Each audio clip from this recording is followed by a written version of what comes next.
University of Ibadan, the 10th and the 12th Vice-Chancellors of the University of Ibadan, here present, our Governor, Governor Mohammed Umaru Bago, distinguished ladies and gentlemen. Last week, we listened to the first part of the 45th in the series of the university lecture with the theme, Decolonizing Food Security for Enduring Multi-Sectoral Pathways to Poverty Mitigation in Nigeria. Today, we shall have Professor Yahaya Kuta deliver the second part of his lecture titled Decolonization of Food Security and Emerging Champions. I now invite Professor Yahaya Kuta to present his lecture.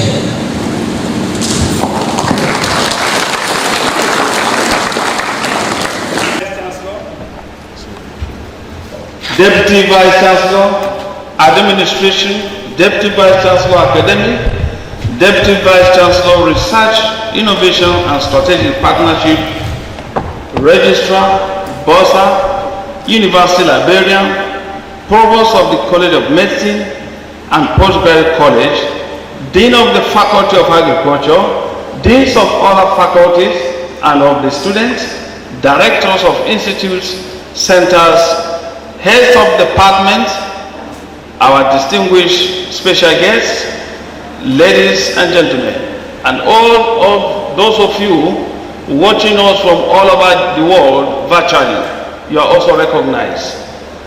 But let me, Mr. Vice-Chancellor, take the liberty to welcome the Governor of Niger State, His Excellency, former Governor Mohammed Umaru Bago, to this occasion.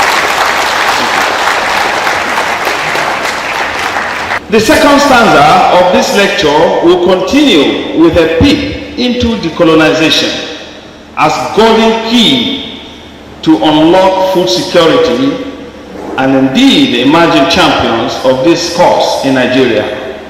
The champions are national, state, and private initiatives to decolonizing food security in an attempt to combat food insecurity, thereby achieving food sovereignty in Nigeria. Mr. Vice-Chancellor, I will start with decolonization as a golden key to unlock food security. Decolonization of food security for enduring multi-sectoral pathways for poverty mitigation in Nigeria transcends mere discussions about the impact of colonialism on food systems. It represents transformative strategy focused on achieving sustainable poverty alleviation.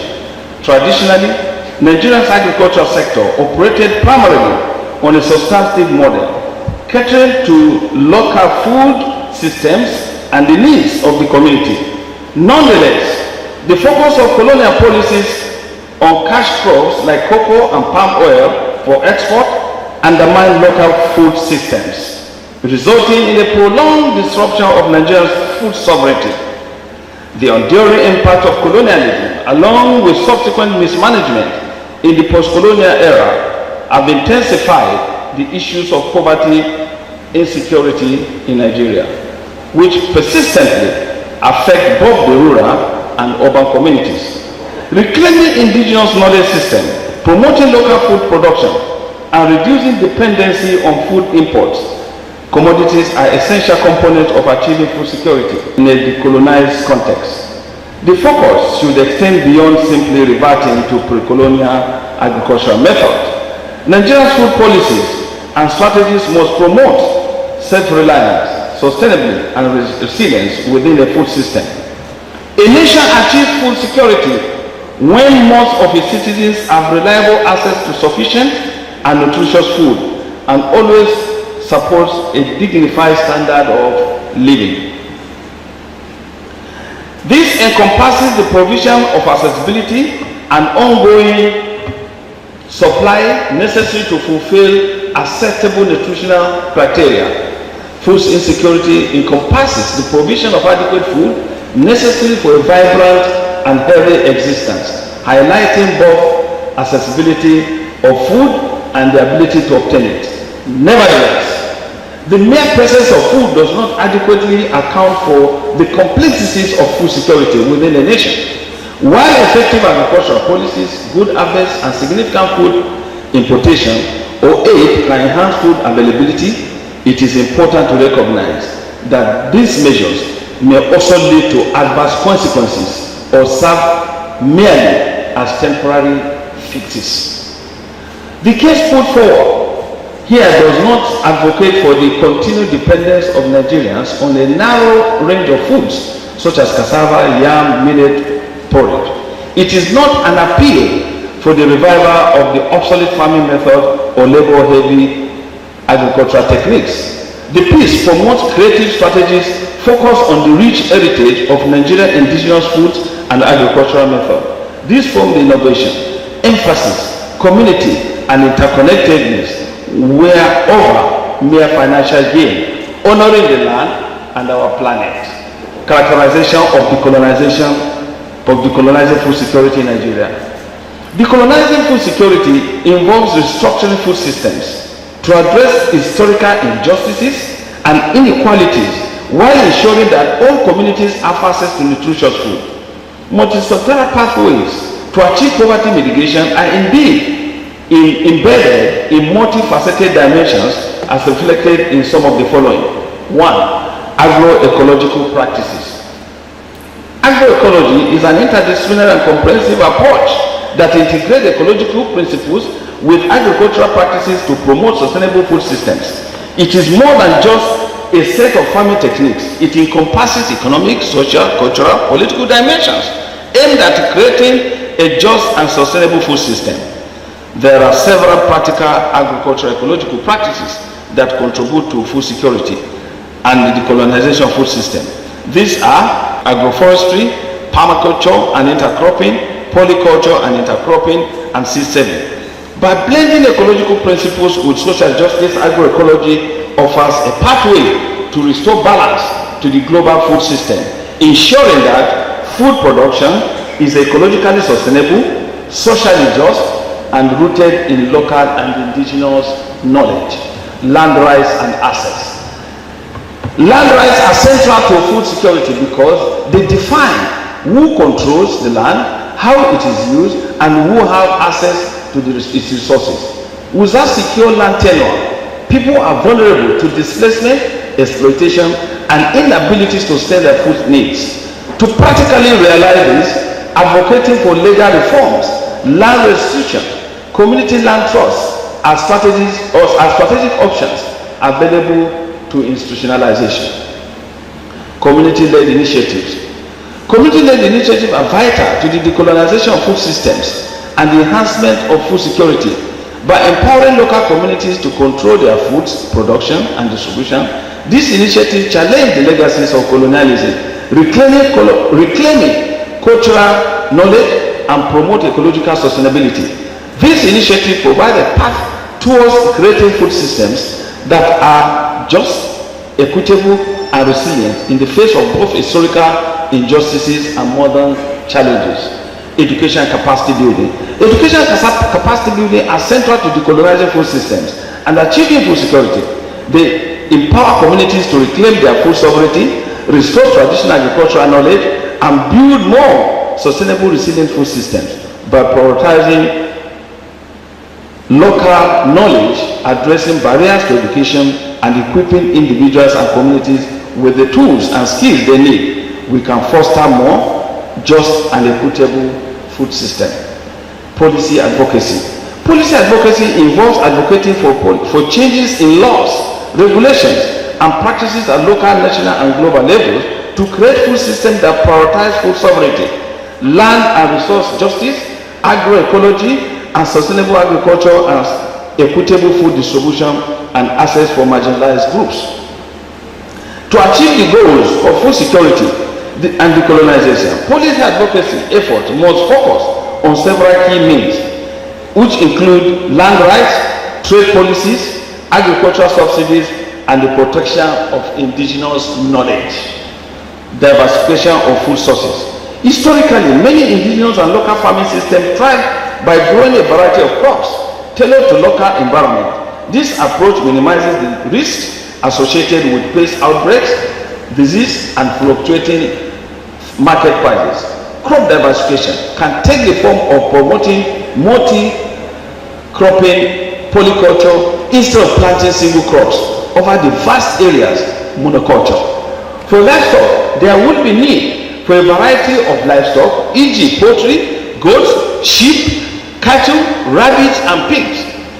Social safety nets. In social safety nets, these are tools, vital tools in ensuring food security, especially in the context of colonizing food systems. They provide a safety buffer to vulnerable populations during times of economic or environmental distress, thereby mitigating the impact of historical inequities perpetuated by colonialism. Social safety nets, when designed with justice and equity in mind, can help counter these legacies by supporting local food sovereignty, promoting community resilience, and providing sustainable solutions to food insecurity. Strengthening supply chains. Supply chains in food systems refer to the entire process of producing, processing, distributing, and consuming food. A food supply chain can be global, local, or somehow in between.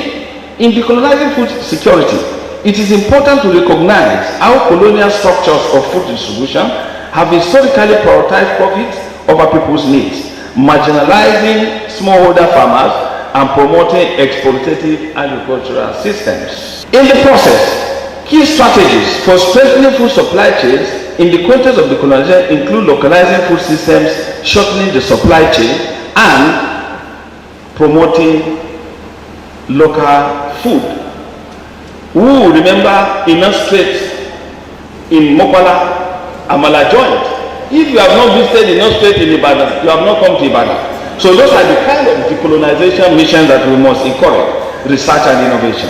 Research and innovation in food systems have typically been dominated by multinational corporations and Western institutions, often overlooking knowledge and practices.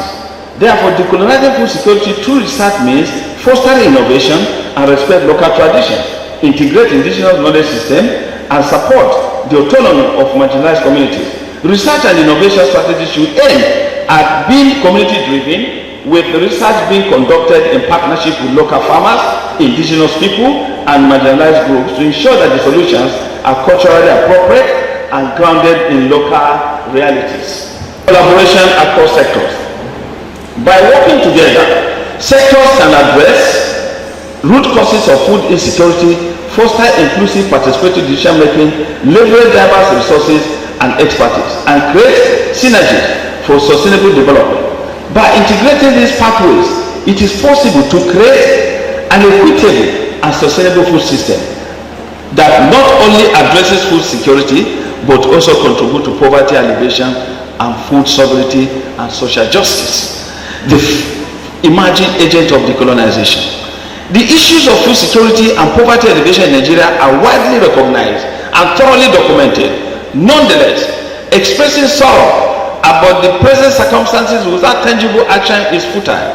Nigeria has abundant agricultural resources, arable land, and conducive environment for food cultivation. Therefore, contending with extensive food insecurity mostly attributable to inadequate governance, insufficient policy execution, and excessive dependence on oil income. In recent times, a number of national, state, and private initiatives have emerged and qualified for description as agents of decolonization. Some shining examples are hereby presented. Presidential endorsement of reforms in the livestock sector in Nigeria.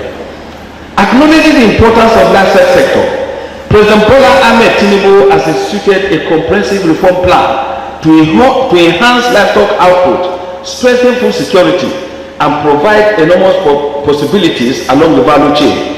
The administration seeks to overhaul the livestock industry via the Presidential Livestock Reforms Implementation Committee and the creation of a specialized Ministry of Livestock Development focusing on policy innovation, infrastructure, investment, and stakeholders' engagement, enhancing policy framework, and tackling regulatory challenges. The Presidential Livestock Reforms Committee has emphasized the necessity for a comprehensive policy framework to tackle current regulatory obstacles that hinder livestock development, A primary obstacle is the issue of double taxation, which imposes a cost on livestock farmers and deters investment. The committee advocated for the establishment of a comprehensive digital taxation framework to enhance tax collection efficiency and alleviate fiscal burden on the producer. These strategies aim to foster a business-friendly atmosphere for the cattle sector by collaborating with the Presidential Tax Reform Committee, thereby lowering expenses and enhancing profitability, augmenting security and infrastructure for livestock advancement. Insecurity continues to be a serious impediment to the livestock production in Nigeria, as dispute between herders and farmers together with occurrences of cattle rustling disrupt agricultural activity and lead to considerable economic losses, enhancing accessibility to finance, resources and insurance. Access to capital constitutes a significant obstacle for several livestock farmers in Nigeria. Agricultural producers sometimes lack the necessary collateral to get loans, and financial institutions generally perceive livestock raising as a high-risk venture, and therefore the PRC has advocated for utilization of National Agricultural Development Fund to finance the agricultural value chain encompassing livestock.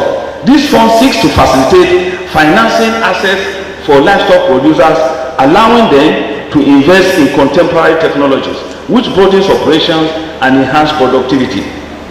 Advocating for public-private collaborations and technology advancement. The concept of public-private partnership (PPPs) are integral to Nigeria's livestock reform agenda, facilitating the utilization of private sector experience, capital and innovation. Public-private partnerships are anticipated to provide access to sophisticated technology that can augment cattle output and performance, enhancing waste management and environmental sustainability. The cattle sector is frequently linked to environmental concerns, particularly waste management problems that may result in pollution and health hazard. The committee has proposed the transformation of animal waste into useful commodities, including the utilization of manure for biogas generation and hydrolysis for further for protein synthesis, promoting inclusivity and stakeholders engaged involvement. The efficacy of the sector changes relies on active participation of many stakeholders, including government officials, traditional leaders, commercial sector entities, and therefore the PRC has already convened seminars to promote interaction among stakeholders to enhance policy activities that correspond with sector demands. This could facilitate the government establishment of trust with local people, essential for execution of reforms, especially in the conflict-prone zones, enhancing livestock chain, value chain, and export prospect.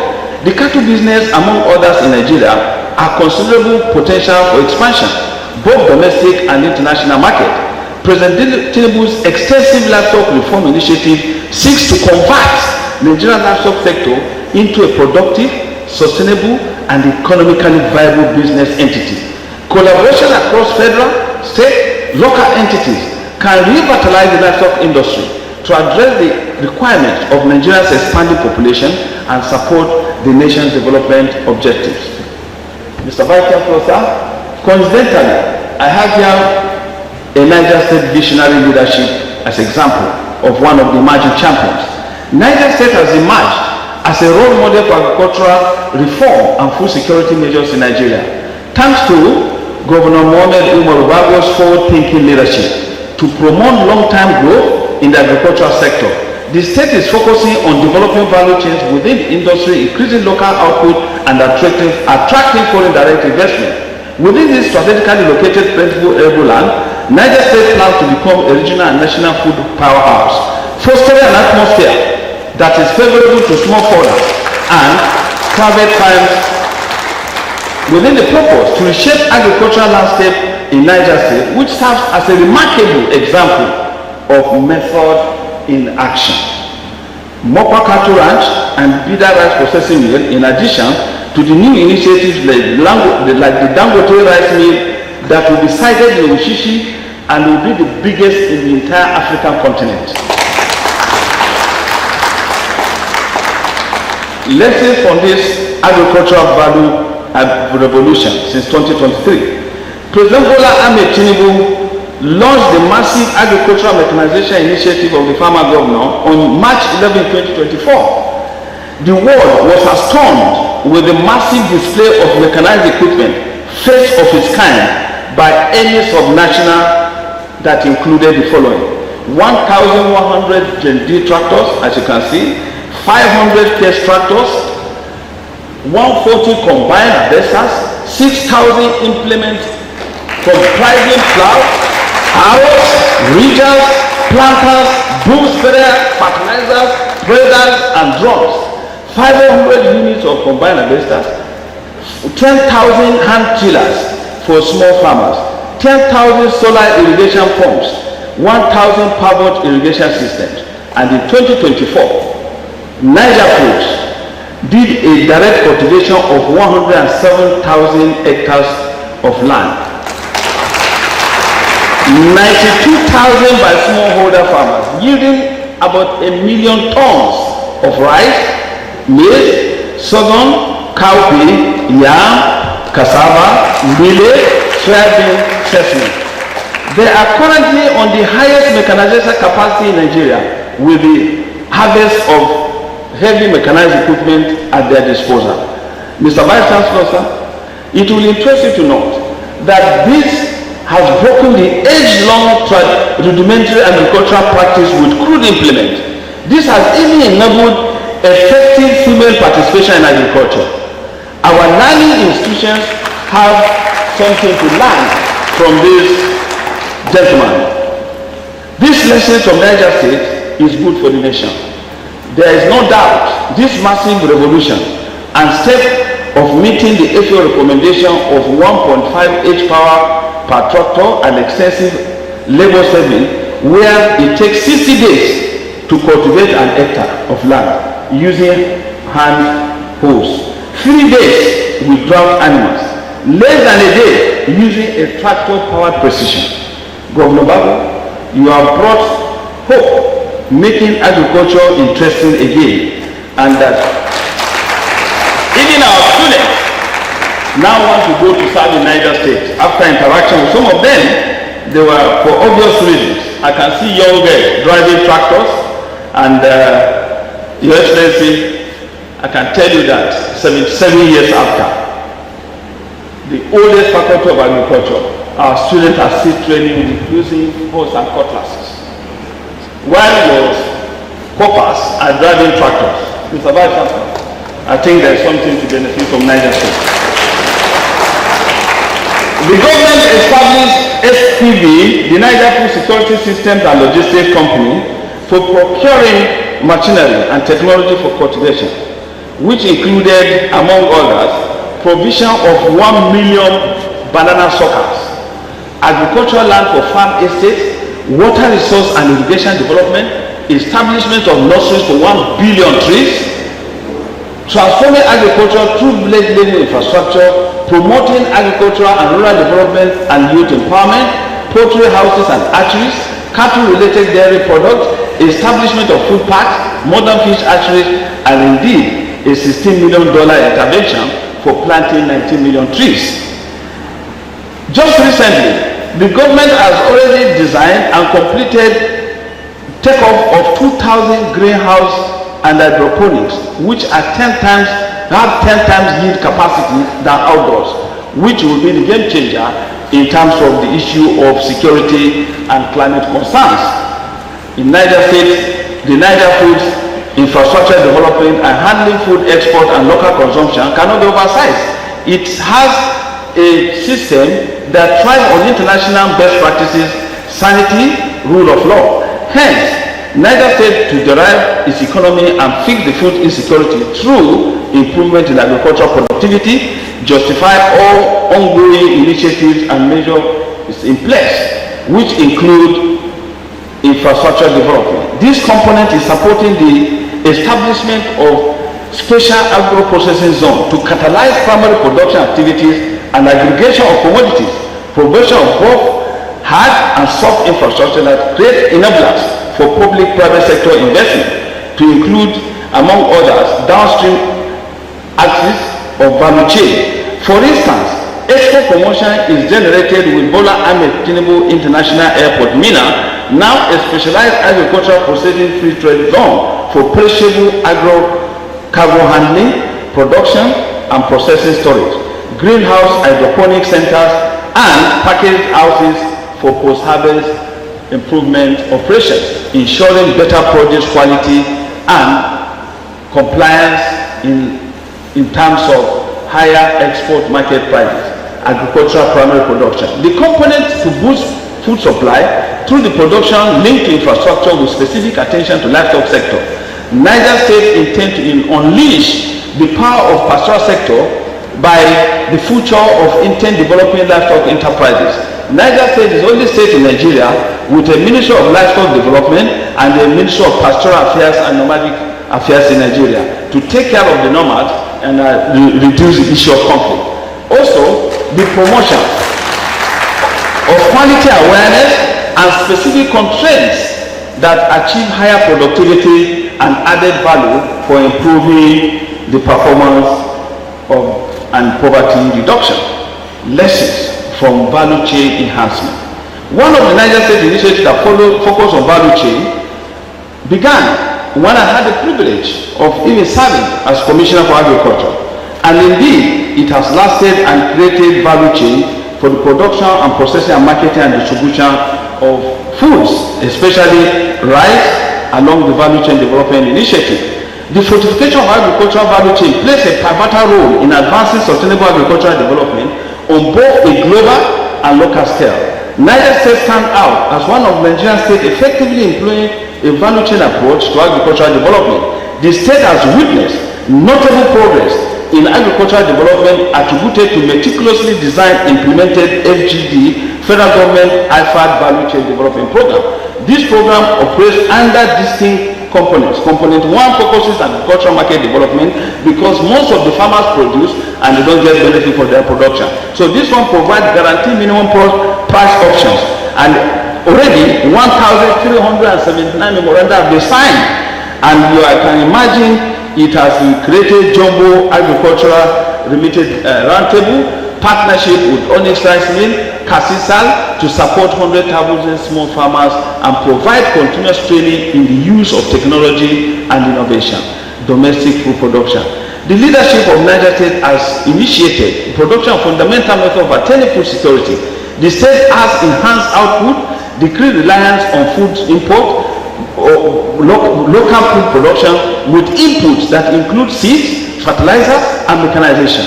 According to Niger Food, Niger State emphasized on local production has fostered a more robust food system, added at enduring external shocks such as variation in global food prices or interruptions in international commerce. Foreign direct investments. Foreign direct investment has significantly contributed to agricultural development of the state. The state has effectively drawn international investment, especially in agro-processing, storage, logistics, and Niger State used the strategic collaboration with foreign agribusiness firms to access global markets and implement new farming technology, enhancing production efficiency in agricultural sector. The state-led partnership with Chinese agricultural companies has led to the creation of 3 contemporary rice mills in a processing capacity of 350,000 metric tons per year. The efficacy of these FDI programs has stimulated domestic investment, generated multiplier effect that advantages the whole agricultural value chain. These initiatives have generated approximately 15,000 direct jobs, considerably enhancing rural employment and economic growth. Contribution of family farms and for the reduction of import dependency, which is a key variable in the decolonization agenda. Family farms are foundation of Nigeria's agricultural economy, and Niger State are essential in diminishing the nation's reliance on food imports. Recent studies reveal that family farms constitute 78% of Niger State overall agricultural production, with more than 60% of these farms attaining food sufficiency, according to the International Fund for Agricultural Development survey in 2023. Family farms support this initiative, where more than 100,000 households resulting in 40% enhancement in average agricultural production since 2018 to date. Lessons from Borno State Food Security Agenda.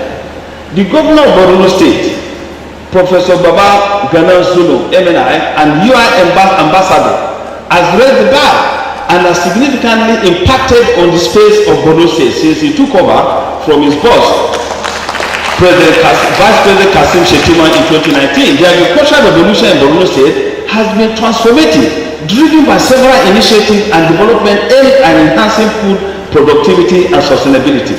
Number one, strategic investment. The state government, in collaboration with international partners, has increased investment in agricultural infrastructure.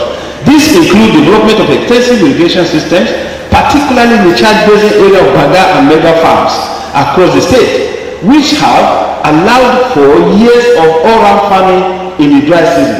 These efforts have mitigated the challenges posed by region and climate. Technological advancement. There has been a concerted push towards modernizing agriculture through the adoption of advanced technologies. Farmers have been introduced to new seed varieties that are more resilient to pests and drought. Additionally, the use of fertilizers and mechanized farming equipment have been promoted, resulting in higher yield and reduced labor costs. Capacity building and education. Numerous training programs have been established to educate farmers on sustainable and efficient farming practices. These programs often focus on integrated pest management, soil health, and climate-smart agriculture. By enhancing the skills and knowledge of the farming community, these initiatives have empowered farmers to increase productivity sustainably, enhance market access. Improvements in transportation infrastructure, such as roads, storage facilities, have facilitated better market access for farmers. This connectivity has enabled farmers to reach broader markets, ensuring they receive their prices for produce. Additionally, initiatives to establish cooperative societies have strengthened farmers' bargaining power. Support for diversification. Recognizing the importance of diversification, there have been efforts to support both crop and livestock farming with over 5,000 water pumps, most of which are solar powered. Over 10,000 farmers benefited from the free subsidized gesture of assorted farms inputs in Borno State. Community and stakeholders engagement. The state prioritized involving communities in agricultural decision-making processes by engaging farmers and local leaders and policymakers for their programs to be well tailored to meet the specific needs of the different communities, ensuring more effective implementation and greater sustainability. Climate resilience and sustainability. With increased concern for climate change, efforts have been made to adopt practices that enhance resilience. This includes the promotion of agroforestry, conservation of agriculture, and the use of biofertilizer to support soil health. Development of the grazing reserve for both domestic and commercial pastures has been prioritized.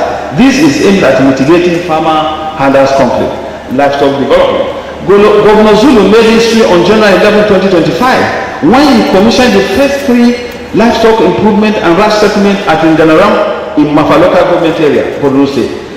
He constructed 461 housing units, clinics, schools, veterinary hospitals, bull and heifer for each family, 2 goats for each of the women in the household. Under this stewardship, livestock farmers have benefited from the stocking of livestock, veterinary services, vaccination programs, and access to high-quality feed, which have collectively improved animal health productivity. Establishment of livestock settlement and ranching content in the 3 senatorial districts has positioned Borno State to harness the potentials of the sector fully. It is therefore commendable that the governor already established a Ministry of Livestock and Fisheries Development in alignment with the federal government's Ministry of Livestock Development. And also, it has a special, in addition, Borno State Livestock Management Agency, BORMA, to support and implement critical livestock priorities. Seboro Farms, a private farm initiative. Outside government will see the wonders in Seboro Farms, which has effective example of agricultural development in Nigeria, in faraway Yola, Adamawa State, where critical issues have been addressed of economic conflict, mitigation and rural infrastructure improvement. Key areas of significant improvement in several farms include: 1. Economic growth and empowerment, and generation of over 20,000 jobs, which from various sectors that I highlight the role on poverty reduction, economic empowerment, and particularly for women and youths. Mitigation of farmer hazards conflict by fostering cooperation between traditionally opposing groups through promotion of sustainable grazing practices, shared economic benefits, and community-based conflict resolution. Social impact and infrastructure by focusing on women, youth in the major strength of the program. Additionally, infrastructure investments such as solar, cold storage, transportation networks significantly improve rural connectivity and living conditions, making agricultural value chain more resilient to shocks and market fluctuations. Social impact. As seen on plate 15, the social impact displayed clearly an equitable distribution of focus between women and youth, which are receiving about 40% attention from the program. The remaining 20% allocated to other categories such as vulnerable groups or mixed impact areas. Employment creation. Slide in figure 30 indicates employment creation of several farms. Dairy program with highest number of jobs created in farming, 6,000 jobs, followed by processing, 4,000 jobs, distribution, 4,000 jobs. This demonstrates a wide-ranging economic benefit of several farms. Dairy value with youth and women benefiting from employment opportunities across the sector. Milk production growth. Significant milk production is taking place with an increase in 1,000 liters in 2019 to 3,000 liters in 2023. The threshold increase suggests that farm dairy program has successfully improved the local dairy industry. This growth trajectory aligns with Nigerian broader goal of self-sufficiency in milk production, reducing dependency on dairy imports and improving food security. Mr. Vice-Chancellor, you will recall that Nigeria imports $1.5 billion of milk every year. So this initiative should be commended and should be showcased. Infrastructure development. The infrastructure development of several farms shows that it has fund distribution across key areas. Milk collection center, 800 million. Solar storage, 600 million. Transportation network, 700 million. This investment not only bolster the dairy value chain, but also improve rural living standard and connectivity, which can reduce vulnerability that often leads to social unrest. Several farm dairy program has profound impact on the general economy, effectively addressing the key challenges of poverty, unemployment, conflict, and infrastructure gaps. It has contributed to national food security, supporting Nigerians' drive towards self-sufficiency in milk production, fostering broader economic stability. This integrated nature of the program positions it as a potential model for scaling agricultural development nationwide. Similar efforts are going on in L&Z in Kano, Mezube Farms in Mina, Zema Farms in Mina, Dogarawa Farms in Mina, and here in your backyard, Osun State, GS Farms is slaughtering 17,000 chickens every day. The highest we saw in Brazil in BRF farms was 290,000 chickens daily, 1,200 heads of cattle every day.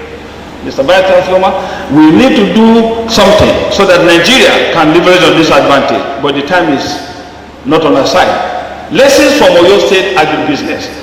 I am also honored to present a bold step by the Oyo State government on specialized agricultural and industrial processing zone, a transformative initiative aimed at revolutionizing agriculture in Oyo State. The program represents a bold step towards achieving industrial scale, agricultural transformation, driving economic growth, creating employment opportunities, and ensuring sustainable food production. The SPSZ program integrates agriculture into industrial processes of establishing strategic hubs at AIT Ijaya, ATC Erua, and ATC Fasola, with combined production and processing capacities to sustain industrial operation. The SPSZ also prioritizes youth empowerment through youth employment in agricultural program, which has trained over 5,000 youth in agribusiness and entrepreneurship. The program's ambitious target include cultivating 7,000 hectares of land, establishing 50 agro industries, transforming 20,000 farmers into commercial operations and producing 20 export-ready branded products. We have flourishing examples, others like the wheat initiative in Jigawa State, the Dangote sugar plantations in Nasarawa State, and multi-sector initiative among others. Mr. Vice Chancellor, in the third phase and final segment of this lecture, attention will be shifted into emphasis that could jumpstart our drive as a nation to colonizing food security, as well as conclusions and policy recommendations that will earn Nigeria food sovereignty. Mr. Vice Chancellor, let me use this opportunity to appreciate our former Vice Chancellors. They are all seated here. Professor Bamiru, I thank you for always honoring me. I cannot forget the day you visited me in Mina. Your Excellency, this Vice Chancellor visited me in Mina a week after I was appointed SSG. I remain inspired forever. Miss Professor Ido Olainka will recommend me for any appointment anywhere in the world without interview. I don't know where you got that confidence, Mr. Vice Chancellor, former Vice Chancellor.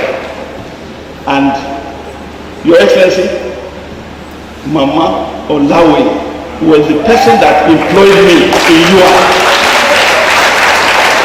Mama, it is 30 years today, like Joe. And guess who signed my letter of appointment? Mrs. Moji Ladipo. She's here, Mr. Vice Chancellor. So I'm happy that coincidentally the former governor,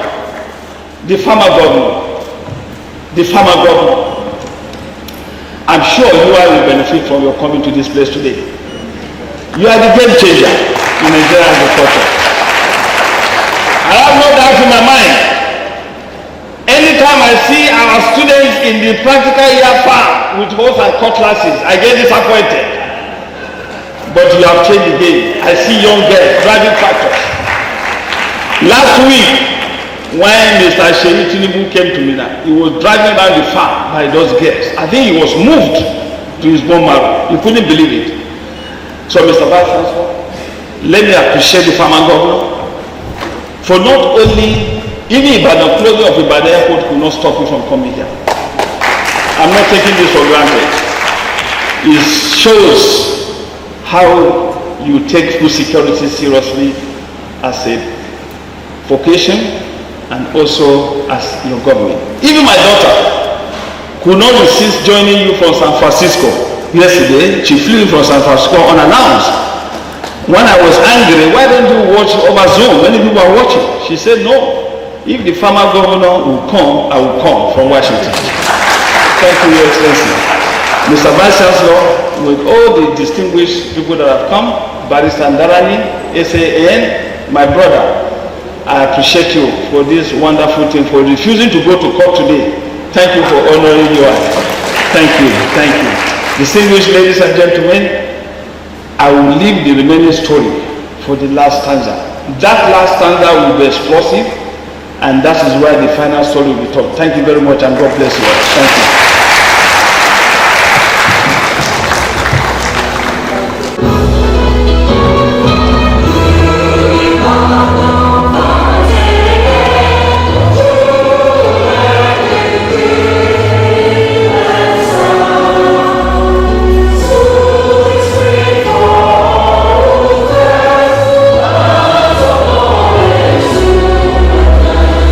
Yes, to serve our cherished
renaissance, wake-up call to all of us in this country. He spoke about the need for every country to be sovereign in terms of food, not just food security, but food sovereignty. He spoke about the primitive way of production, for the need to have modernized, mechanized way of production. He spoke about seed production. Instead of us planting crops, we should plant seeds. We spoke a lot extensively on livestock resilience programs, on how we can do better in terms of livestock, the value chain in livestock production. We spoke extensively about even poultry, even aquaculture. So he spoke, the lecture was very comprehensive. It took care of even our field, in terms of research. So he brought forward this university and the Department of Agriculture and Forestry to pilot, initiatives that have to do with agriculture and agricultural extension services across the country. The agriculture is sustainable, and it's the only way out of this crisis. When people are battling and looking for 80,000 minimum wage, in agriculture alone, you can have between 500,000 and 1 million. So I think this is the way out. Yeah, well, you talk about food security, and the idea is that over the years we are used to subsistence farming, where our farmers use hoes and cutlasses. But now that it's time for mechanization, in order to achieve food security. And he talked about public-private partnerships. And he gave an example of what the Niger State government has done, the state government, the Java State, Oyo State, and other states, Osun State. And the state government can assist the private sector. And it will be self-sufficient. That will help us to conserve foreign exchange. And provide a government opportunity for our people. So you have more girls and women in female gender taking interest in agriculture. And that is the idea. You know, federal government is seeking establishing centralized commercial of agriculture. So, but of course, the deliverables that all this is due to improve food production, so that as a country, our great country Nigeria can be self-sufficient.